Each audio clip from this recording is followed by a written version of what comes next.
దేవుని నామానికి మహిమ కలుగును గాక. నేటి వాక్య ధ్యానం కొరకు మత్తయి శుభవార్త 3వ అధ్యాయం. యేసుక్రీస్తు ప్రభు లోక రక్షకుడు అని, ఆయనకు ముందుగా ఒక దూత లాగా పంపించబడినటువంటి యోహాను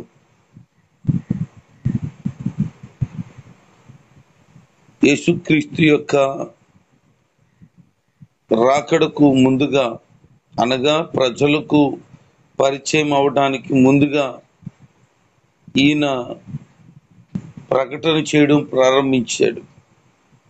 లేఖనాలలో నెరవేర్చబడాలి అని రాయబడినట్లుగా ప్రభు మార్గమును సిద్ధపరచుడి, ఆయన త్రోవలు సరళం చేయుడి అని అరణ్యంలో కేకవేసే ఒకరు శబ్దం అని ప్రవక్త యెషయా ద్వారా చెప్పబడింది నెరవేర్చబడుటకు ఈ మాట రాయబడింది, పలకబడింది. ఈ బాప్తిస్మం ఇచ్చేటువంటి యోహాను యేసుక్రీస్తు కంటే ముందుగా సువార్త ప్రకటించడం ప్రారంభించాడు. ఆయన ప్రకటించేది మారు మనసు కొరకు.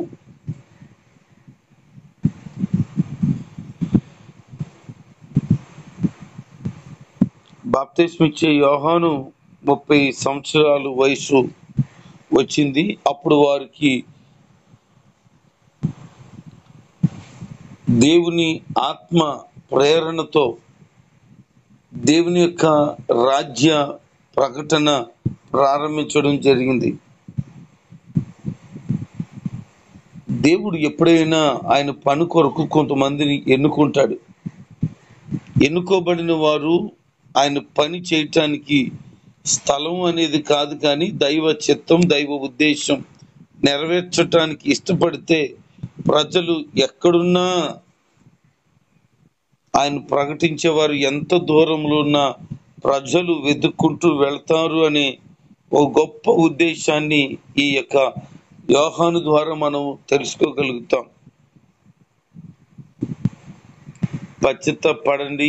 పశ్చాత్తాపపడండి అని ఈ బాప్తిస్మం ఇచ్చే యోహాను మాట్లాడుతున్న మాటలు. ఈయన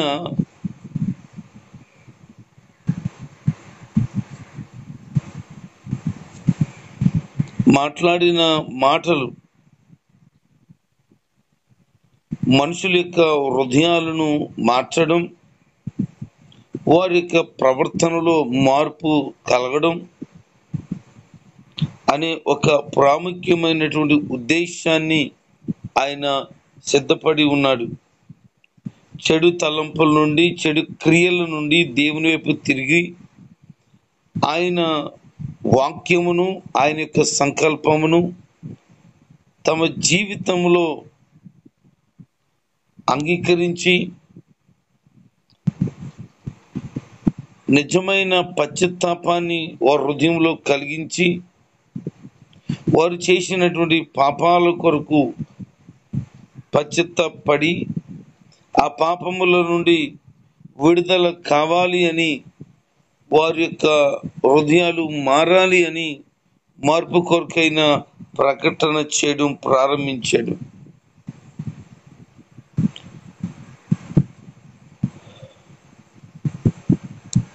మనుషులు చెడుతనంతో, అపవిత్రతతో బాగా ఎక్కువైపోయారు. అందుకనే వారు ఏది ఏమైనా చెడుతనాన్ని విడిచిపెట్టాలి అని. అయితే యేసుక్రీస్తు ప్రభు వారు పాపము నుంచి విడిపించటానికి వచ్చారు. ఈయనేమో పాపమును ఒప్పుకోండి, పశ్చాత్తాపపడండి అని ప్రకటించడము ప్రారంభించాడు. అందుకే ఆయన చెప్తాడు, పరలోక రాజ్యము సమీపించుచున్నది అని.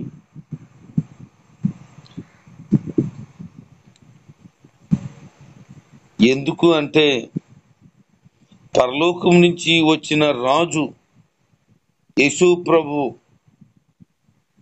తన పరిచర్య ప్రారంభించనున్నాడు అని పాత నిబంధన దినాలలో జరిగినటువంటి ప్రవచనాల నెరవేర్పు కొరకై బాప్తిస్మిచ్చే యోహాను వచ్చాడని, దేవుని రాజ్యం మన ముందు ప్రత్యక్షం కాబోతుంది అని అతను చెప్పడం ఆశ్చర్యమైన ఒక గొప్ప విషయం. దాని కొరకే ఆయన పంపించబడ్డాడు. యేసుక్రీస్తు రాక కొరకు బాప్తిస్మిచ్చేటువంటి యోహాను పరిచర్యను ప్రారంభించి సంసిద్ధపరిచాడు. పాత నిబంధన గ్రంథంలో ప్రభువు అనే మాట మనం గమనించగలుగుతాం. ప్రభు మార్గమును సిద్ధపరచుడి అనే బాప్తిస్మిచ్చే యోహాను పలుకుతున్న మాట యెషయా గ్రంథంలో ఉన్న హిబ్రూ పదం యెహోవా. ఇది పాత నిబంధనలో వాడిన దేవుని పేరు. నిర్గమకాండం 3వ అధ్యాయము 14-15 వచనాల్లో, లూకా సువార్త 2వ అధ్యాయం 11 వచనాల్లో కనుక మనం దీర్ఘంగా పరీక్షిస్తే అక్కడ ఏం రాయబడిందంటే ప్రభువు అని. పాత నిబంధనలో ప్రభువు అని రాయబడింది, కొత్త నిబంధనలో కూడా ప్రభువు అని రాయబడింది. అంటే యెహోవా అని అర్థం. అంటే పాత నిబంధనలో ఏ దేవుడైతే ప్రత్యక్షమయ్యాడో ఈ కొత్త నిబంధనలో చేసిన యేసుక్రీస్తు వారు యెహోవా అవతారం అనేది సుస్పష్టంగా మనము గమనించదగిన విషయం.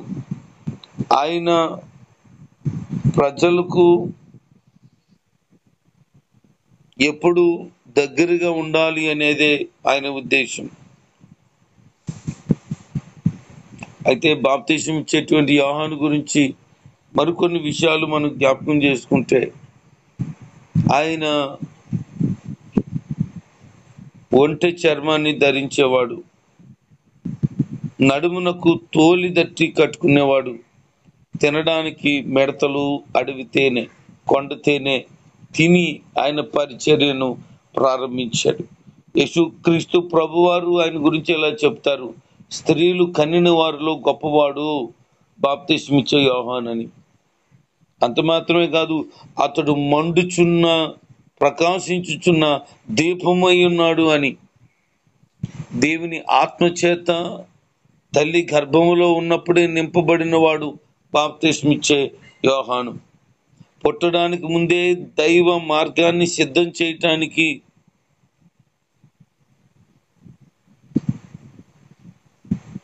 దేవుని చిత్తాన్ని నెరవేర్చడానికి ప్రభు మార్గాన్ని సరళం చేయటానికి ఎన్నుకోబడి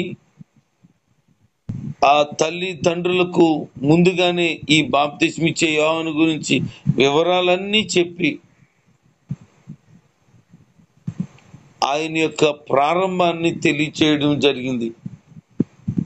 బాప్తిస్మిచ్చే యోహాను తల్లి గర్భంలో ఉన్నప్పుడు యేసుక్రీస్తు ప్రభు వారిని కన్నా ఆ మరియమ్మ ప్రెగ్నెంట్ అయినప్పుడు ఆ ఎఫ్రాయిము మన్య ప్రాంతంలో ఉన్నటువంటి జకర్యా ఎలిజబెత్ గృహాలకి వెళితే గర్భంలో ఉన్నప్పుడు గంతలు వేసేసాడు బాప్తిస్మిచ్చే యోహాను. అంతటి దేవుని యొక్క ఉనికిని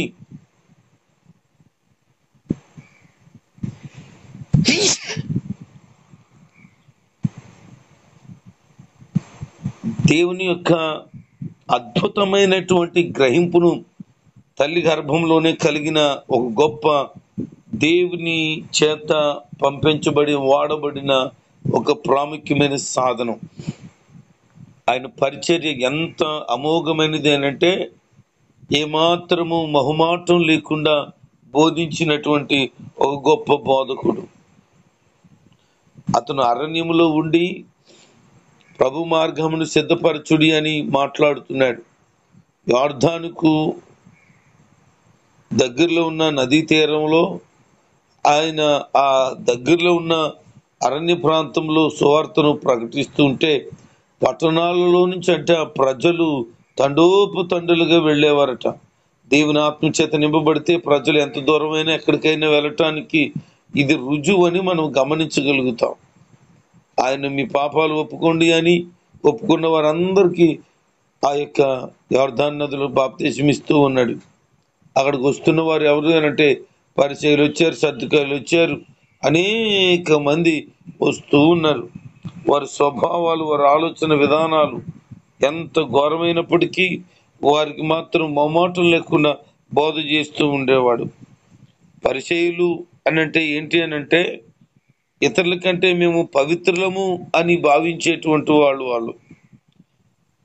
యోధ మత సంబంధమైన సాంప్రదాయాలు, పద్ధతులు బహు కఠినంగా పాటించాలని నిర్ణయించుకున్న వాళ్ళు. మోసే ధర్మశాస్త్రాన్ని ఉన్నట్లుగా పాటించాలి అని ఒక నిర్దిష్టమైన మనసుతో నింపబడిన వారు, పాటించేవారు కూడాను. ఈ సర్దుకాయలు అంటే వాళ్ళకి పుట్టు పూర్వత్రాలు లేవు అని అర్థం. వాళ్ళు కొన్ని విషయాలను నమ్ముతారు, కొన్నిటిని నమ్మరు. ఇది కూడా యూదుల్లో మరొక శక్తివంతమైనటువంటి మత సంబంధమైన ఒక శాఖ. వారి సిద్ధాంతాలు, వారు నమ్మేటువంటివి దేవుని మీద పూర్తిగా ఆధారపడేటట్లు చేయక, దేవుని వాక్యాన్ని పరిపూర్ణంగా నమ్మక, ఏదో నామకార్థపు పరిస్థితులు వారు కలిగి ఉండేవాళ్ళు. అందుకనే బాప్తిసం ఇచ్చే యోహాను వారికి ఇలా చెప్తాడు, ఓ సర్ప సంతానమా, రాబోతున్న ఉగ్రత నుంచి ఎవరు తప్పిస్తారు? మీరు మారు మనసు లేని వాళ్ళుగా ఉన్నారు, చెడుతనం విషయమై పశ్చాత్తాపం లేని వాళ్ళుగా ఉన్నారు. అందుకని మీ మీద దేవుని ఉగ్రత కురవబోతుంది అని ఆయన చెప్పేవాడు. ఈ వ్యక్తుల యొక్క గుణం, వాళ్ళు అనుసరిస్తున్న విధానం, యోహాను ఆత్మచేత నింపబడిన వాడు గనుక గ్రహించి బోధించేవాడు.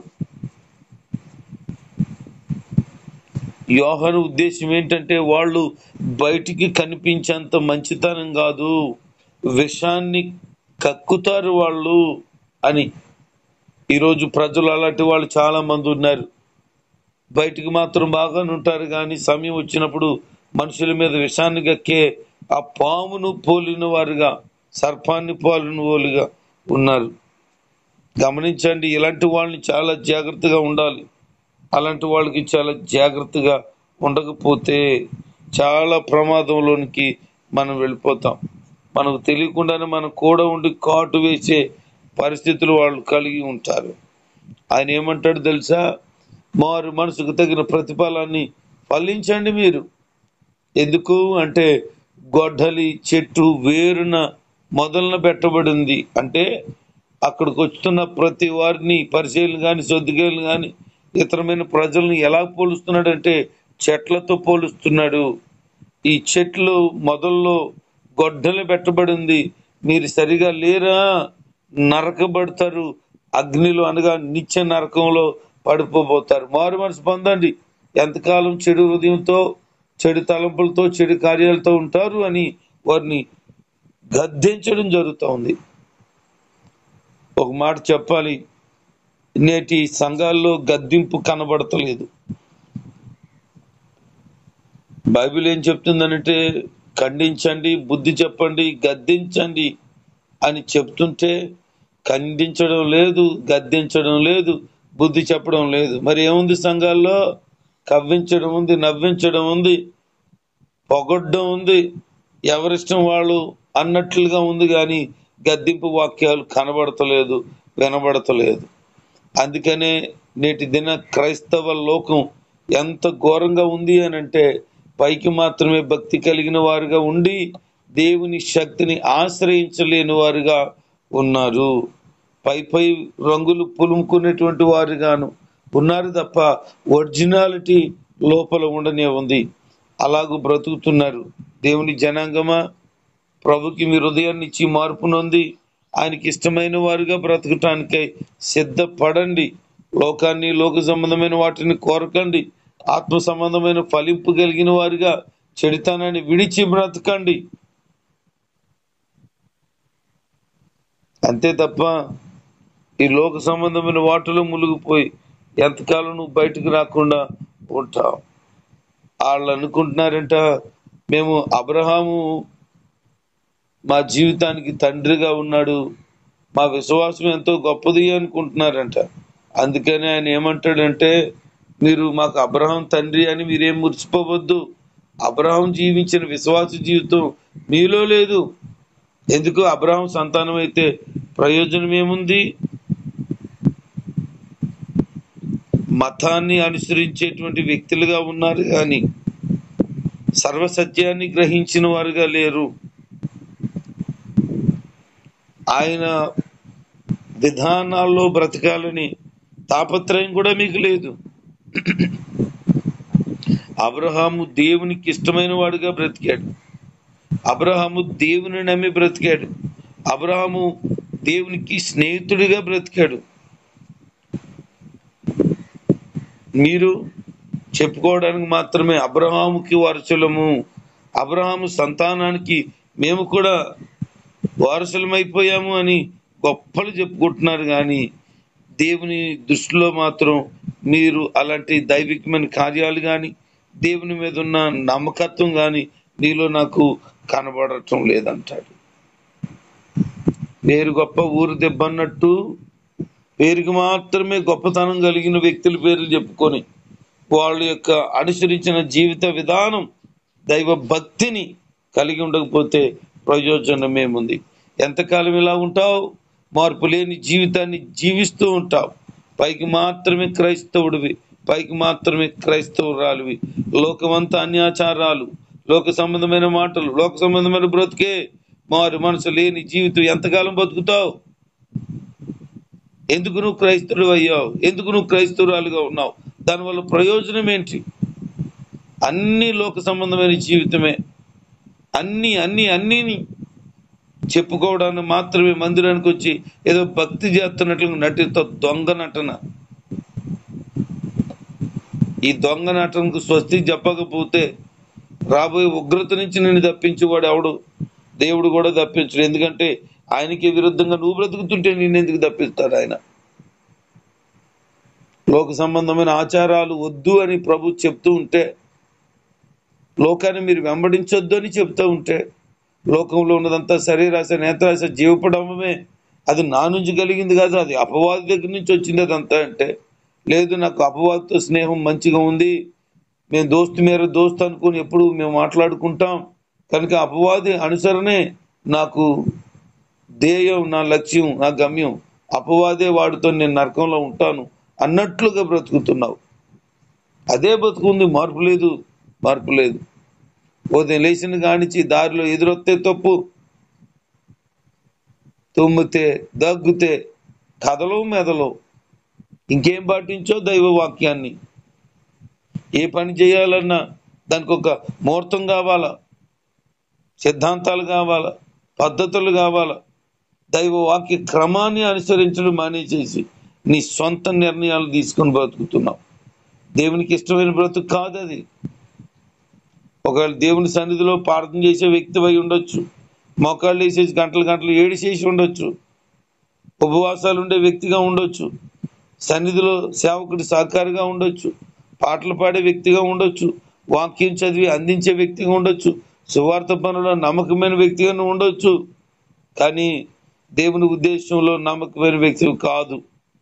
కారణం దేవుని వాక్యానికి విరుద్ధమైన బ్రతుకుతున్నావు. ఆ బ్రతుకును విడిచిపెట్టకపోతే ఏమీ ప్రయోజనం లేదు. ఏం ప్రయోజనం? ఎవరిని ఉద్ధరించటానికి? ఈ రోజుకైనా మార్పు నొంది దేవుని సన్నిధిలో బ్రతుకు. మేము కూడా అబ్రహాం సంతానమే. ఎందుకు? మేము కూడా యేసుప్రభువుని నమ్ముకున్నాం. ఎందుకు? నమ్ముకొని మారు మనసు లేని బతుకుతున్నాం. బాప్తిస్మం అంటే తీసుకున్నావు, కానీ దాని యొక్క విలువ, పశ్చాత్తాపం నీలో కనబడతలేదు. ఇప్పటికైనా కనుక నువ్వు మార్పు నొందకపోతే విడువడతావు, బహుఘోరమైన పరిస్థితుల్లో చిక్కడిపోతావు. అందుకని అన్నాడు, ఇప్పటికే గొడ్డలి చెట్టున వేరున పెట్టబడింది, మంచి ఫలములు ఫలించిన ప్రతి చెట్టును నరికేస్తానంటున్నాడు ఆయన.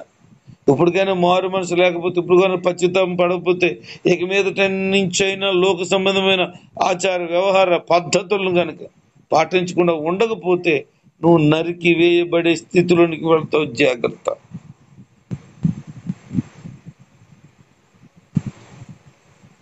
మార్పు నొందకపోతే ఏమి ప్రయోజనం ఉంది?